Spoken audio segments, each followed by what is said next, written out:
नमस्कार साथियों, कुछ बात करें यूट्यूब चैनल पर एक बार फिर आपका बहुत बहुत स्वागत है। महाभारत एक अद्भुत ग्रंथ है और ये कितना अद्भुत है, बिना इसको पढ़े जाना नहीं जा सकता। लोगों का कहना है, सनातन धर्म के विरोधियों का, सनातन धर्म के ग्रंथ के विरोधियों का कहना है कि ये सारे के सारे ग्रंथ भाग्य पर भरोसा करना सिखाते हैं। जबकि महाभारत पढ़ने पर आपको ये समझ में आएगा कि महाभारत के जितने भी प्रमुख पात्र हैं वो सारे के सारे भाग्य का विरोध करते हैं, भाग्यवाद का विरोध करते हैं और कर्म की प्रधानता को साबित करते हैं। जब पांडवों को द्यूत में हारने के बाद वनवास की पीड़ा भुगतनी पड़ रही थी, उस समय द्रौपदी ने युधिष्ठिर को कर्म करने की प्रेरणा दी।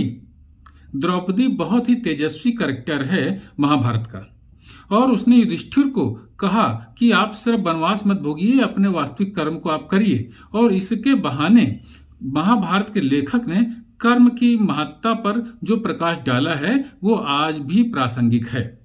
द्रौपदी ने युधिष्ठिर से कहा कि कर्म ना करने वाले प्राणियों की कोई जीविका भी सिद्ध नहीं होती, यानी कि जो कर्म नहीं करते उनको कोई जीविका नहीं प्राप्त होती, उनको कोई रोजगार नहीं प्राप्त होता। अतः प्रारब्ध पर भरोसा करके, यानी भाग्य पर भरोसा करके कभी कर्म का परित्याग नहीं करना चाहिए, सदा कर्म का ही आश्रय लेना चाहिए। द्रौपदी ने आगे युधिष्ठिर से कहा, अतः आप अपना कर्म करें। ये जो वनवास आप भुगतते चले जा रहे हैं ये आपका कर्म नहीं है, आप अपना कर्म करें, उसमें ग्लानि ना करें, कर्म का कवच पहने रहें। जो कर्म अच्छी तरह करना जानता है ऐसा मनुष्य हजारों में एक भी है, ऐसा बताना कठिन है। ऐसा द्रौपदी ने कर्म के महत्व पर प्रकाश डालते हुए कहा। द्रौपदी ने आगे भी कहा, वो कहती हैं कि संसार में दो तरह के मनुष्य होते हैं। एक तो वो जो भाग्य पर भरोसा रखते हैं और कर्म नहीं करते। वे सोचते हैं कि जो हम पहले कर चुके हैं बस वैसा ही हमको फल प्राप्त होना है, आगे कोई कर्म करने की आवश्यकता नहीं है।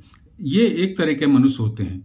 दूसरा जो मनुष्य होते हैं वो हठवादी होते हैं। उनका कहना यह है कि कर्म करना अनावश्यक है, जो कुछ मिलना होगा अपने आप मिल जाएगा, ऐसा वो बोलते हैं और बिना किसी तर्क के बोलते हैं, उनके पास तर्क नहीं होता।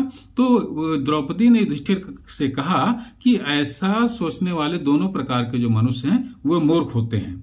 जिनकी बुद्धि कर्म यानी पुरुषार्थ में रुचि रखती है वही प्रशंसा के पात्र हैं, ऐसा द्रौपदी ने कहा। तो देखिए, द्रौपदी के द्वारा कर्म के महत्व को किस तरीके से इस महाभारत में रेखांकित किया गया है, यह कितना अद्भुत है और ये आज भी प्रासंगिक है।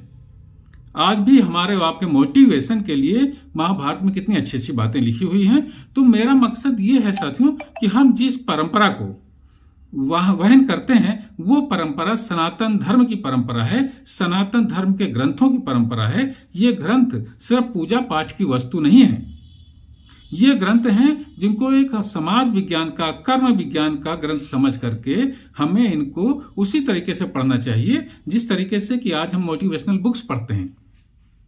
तो ये हमारे लिए गर्व की बात यह है कि हजारों लाखों साल पहले हमारे जो पूर्वज हुए हैं वे मनुष्य के जीवन जीने की पद्धतियों के प्रति कितना सचेत थे कि महाभारत जैसा एक ग्रंथ लिखा और कर्म के महत्व पर कितना अधिक प्रकाश डाला। ये हमारे लिए गर्व की बात है कि हम ऐसे पूर्वजों के वंशज हैं।